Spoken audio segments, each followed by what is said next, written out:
Assalamualaikum warahmatullahi wabarakatuh. Bertemu lagi dengan Ibu Zara Zahra Nasa pada mata pelajaran matematika, dan pada kesempatan kali ini Ibu masih akan membahas mengenai segi 4 part ketiga. Oke, sebelumnya kita sudah membahas mengenai persegi, kemudian kita juga sudah membahas mengenai persegi panjang, juga sudah membahas mengenai jajar genjang, dan yang terakhir kemarin kita membahas mengenai belah ketupat. Pada kesempatan kali ini Ibu akan membahas mengenai layang-layang, dan yang terakhir adalah trapesium. Oke, layang-layang. Nah, ini dia bentuk layang-layang.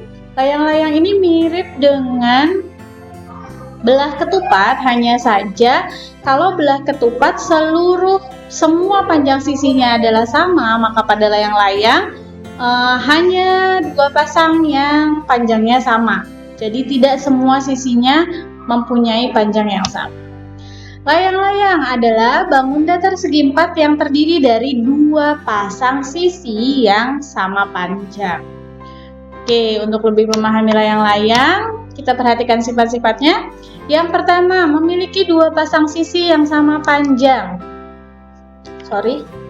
Yang pertama, memiliki dua pasang sisi yang sama panjang dan tidak sejajar. Sisi AB sama dengan sisi BC. Sisi AB sama dengan sisi BC.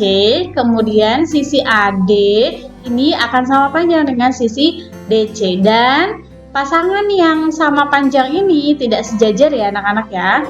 Kemudian yang kedua, memiliki dua sudut yang sama besar. Yang mana sih? Yang ini dia.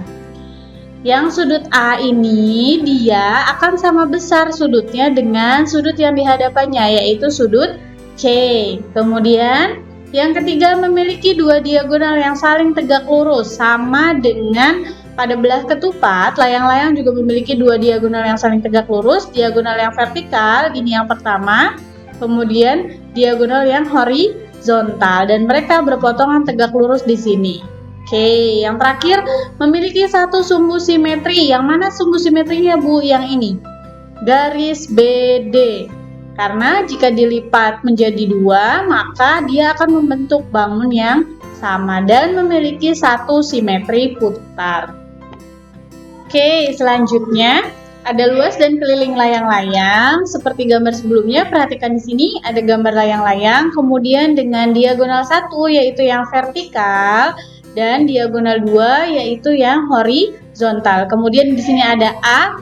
A ini adalah panjang sisi DC, begitu pula dengan panjang sisi AD. Kemudian ada B. B ini adalah panjang sisi BC dan juga akan sama dengan panjang sisi AB. Luas layang-layang rumusnya seperti dengan belah ketupat, rumusnya yaitu setengah dikali diagonal 1 dikali diagonal 2. Oke, kemudian keliling layang-layangnya seperti biasa, prinsip keliling kita akan berkeliling layang-layang ini. Dari mulai titik D, kita akan berkeliling ke sini, akan melewati A, kemudian ditambah B, kemudian ditambah B lagi, kemudian ditambah dengan A. Ini ya. Kemudian karena A-nya ada 2, kita singkat menjadi 2A, dan B-nya juga ada 2, kita singkat menjadi ditambah 2B. Kita langsung ke contoh soal. Di bawah ini layang-layang. Contoh soal, di bawah ini layang-layang yang mempunyai panjang diagonal horizontal 15 cm dan diagonal vertikal 30 cm dan panjang sisi-sisinya 12 cm dan 22 cm. Berapakah luas dan keliling layang-layang tersebut? Oke. Nah, ini dia ilustrasinya. Yang pertama ada 15 cm diagonal vertikalnya, kemudian diagonal horizontalnya atau dari kanan ke kiri ini 15 cm. Kemudian diagonal vertikalnya adalah 30 cm. Kemudian panjang sisi-sisinya 12 cm dan 22 cm. Oke, seperti biasa ditulis terlebih dahulu. Diketahui diagonal 1 adalah 15 cm, kemudian diagonal 2-nya adalah 30 cm. Atau boleh juga dibalik, diagonal satunya yang 30 cm, diagonal 2-nya 15 cm, itu boleh. Kemudian panjang sisi-sisinya ada A 12 cm, kemudian B-nya adalah 22 cm. Yang ditanyakan adalah luas dan keliling. Diingat kembali, luas layang-layang adalah setengah dikali diagonal 1 dikali diagonal 2. Maka didapatlah luas layang-layangnya yaitu setengah dikali 15 diagonal satunya, kemudian 30 diagonal 2. Didapatlah 1/2 atau setengah dikali 450, dan pada akhirnya luas layang-layangnya didapatlah 225 cm persegi. Nah, kemudian bagaimana dengan kelilingnya? Keliling layang-layang, seperti yang tadi sudah Ibu sebutkan, rumusnya adalah 2 dikali A ditambah B, atau boleh juga 2 kali A ditambah 2 kali B, atau boleh juga A ditambah B ditambah A ditambah B, itu boleh. Sama dengan 2 kali 12 ditambah 22, sama dengan 2 kali 34, sama dengan 68 cm. Maka luas layang-layang tersebut adalah 225 cm dan kelilingnya adalah 68 cm. Begitu anak-anak. Jadi pada contoh soal kali ini kita hanya menggunakan rumus yang sudah ada. Oke, kita lanjut pada bangun selanjutnya, yaitu bangun yang terakhir, trapesium. Bentuknya seperti ini. Mirip dengan jajar genjang, hanya saja kalau trapesium ini seperti atap bangunan ya, seperti atap rumah bentuknya. Kalau pada jajar genjang sisi miringnya ini sejajar, kalau pada trapesium sisi miringnya ini tidak sejajar. Oke, apa sih trapesium itu? Trapesium adalah bangun datar yang dibentuk oleh 4 buah sisi, yang 2 diantaranya saling sejajar namun tidak sama panjang. Yang mana sih yang saling sejajar namun tidak sama panjang? Yang ini anak-anak. Yang A ini sisi A, kemudian sisi yang B. A dan B ini dia saling sejajar namun tidak sama panjang. Karena A sudah terlihat pada gambar, ini A ini lebih panjang dari B. Oke, untuk lebih memahami kita pelajari sifat-sifatnya. Yang pertama, merupakan bangun datar dengan 4 sisi. Kemudian yang kedua, mempunyai 2 sisi sejajar yang tidak sama panjang, yaitu sisi A dan sisi B seperti yang tadi sudah disebutkan. Kemudian yang ketiga, memiliki 4 buah titik sudut, dan yang pasti 4 buah titik sudut ini besarnya tidak 90 derajat ya, atau tidak siku-siku yang ini ya. Oke, kemudian memiliki 1 simetri putar. Kita masuk pada luas dan keliling trapesium. Oke, perlu dipahami dulu ini adalah bentuk trapesium dengan A ini adalah panjang alasnya, kemudian B adalah panjang sisi sejajar yang lainnya. Kemudian ada T ini adalah tingginya, kemudian ada C dan D ini merupakan panjang sisi miringnya. Luas trapesium sama dengan setengah dikali alas, panjang alas A, ditambah dengan B, dikali dengan tingginya. A dan B ini adalah sisi sejajarnya, maka bisa dikatakan juga kalau luas trapesium ini didapat dari setengah dikali jumlah sisi sejajar A ditambah B, dikali dengan tingginya. Oke, kemudian untuk keliling trapesium, seperti biasa keliling trapesium kita akan berkeliling mulai dari titik M. Ya bolehlah dari titik manapun.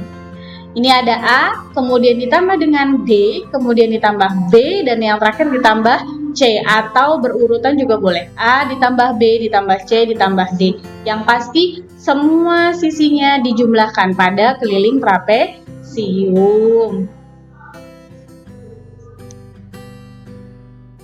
Oke, selanjutnya contoh soal. Yang pertama, jika diketahui luas sebuah trapesium adalah 640 cm dan juga diketahui tinggi trapesium 16 cm dan panjang salah satu sisi sejajarnya 28 cm. Tentukan panjang sisi sejajar yang lainnya. Pembahasan diketahui yang pertama luas trapesium yaitu 640 cm per segi. Kemudian ada tinggi trapesium yaitu 16 cm. Kemudian salah satu sisi sejajar trapesium atau kita sebut dengan A karena sisi sejajar trapesium itu ada A sama B ya. Salah satu sisi sejajarnya atau A yaitu 28 cm. Yang ditanyakan adalah panjang sisi sejajar lainnya atau B-nya. Kita mau cari nilai dari B-nya. Oke, kemudian luas trapesium karena tadi diketahui luasnya, rumusnya adalah setengah dikali dengan A plus B atau jumlah dari sisi sejajarnya dikali dengan tingginya. Luas trapesiumnya tadi sudah diketahui yaitu 640 sama dengan 1/2 atau setengah dikali A-nya tadi adalah 28 ditambah B. B ini adalah yang mau kita cari atau panjang sisi sejajar yang lainnya. Dikali tingginya adalah 16. Oke, 640 sama dengan setengah dikali 16 hasilnya adalah 8. Dikali ini tetap 28 ditambah B. Karena B ini ada variabel ya, jadi dia tetap tidak berubah. 8 ini perkalian, pindahin ke depan, jadilah 640 dibagi 8 sama dengan 28 ditambah dengan B. 640 dibagi 8 hasilnya adalah 80 sama dengan 28 ditambah B. Maka B-nya yang pindah yang mana? Yang 28. Pindah ruas. Jadi negatif 28. Jadi 80 dikurangi 28. Didapatlah B-nya adalah 52 cm. Jadi panjang sisi sejajar lainnya atau B adalah 52 cm. Begitu. Oke, contoh soal 2. Perhatikan gambar di samping. Tentukan luas daerah yang tidak diarsir. Luas daerah yang tidak diarsir itu yang ini ya, yang berwarna putih.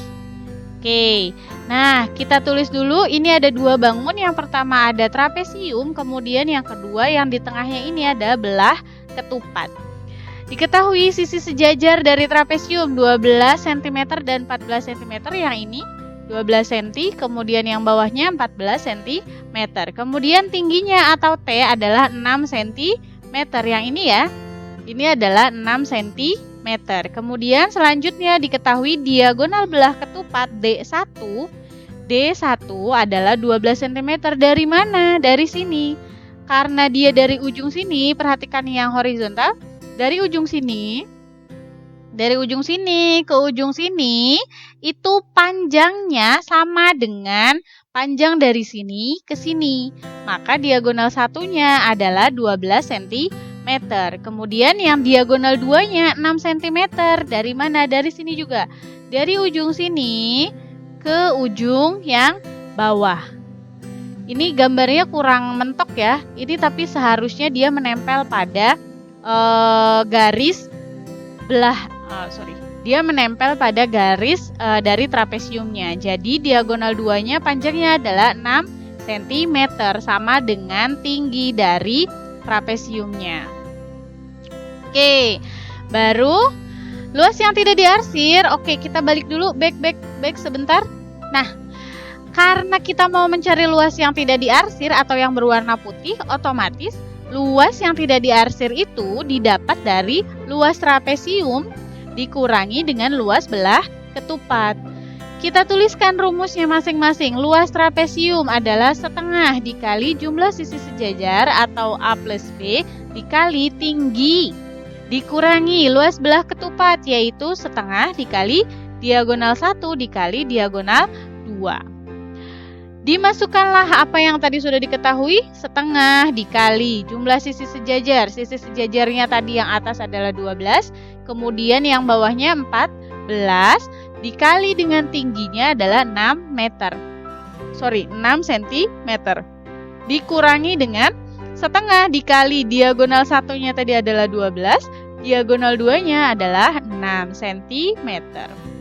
Maka didapatlah, dijumlahkan terlebih dahulu, 12 tambah 14 hasilnya 26.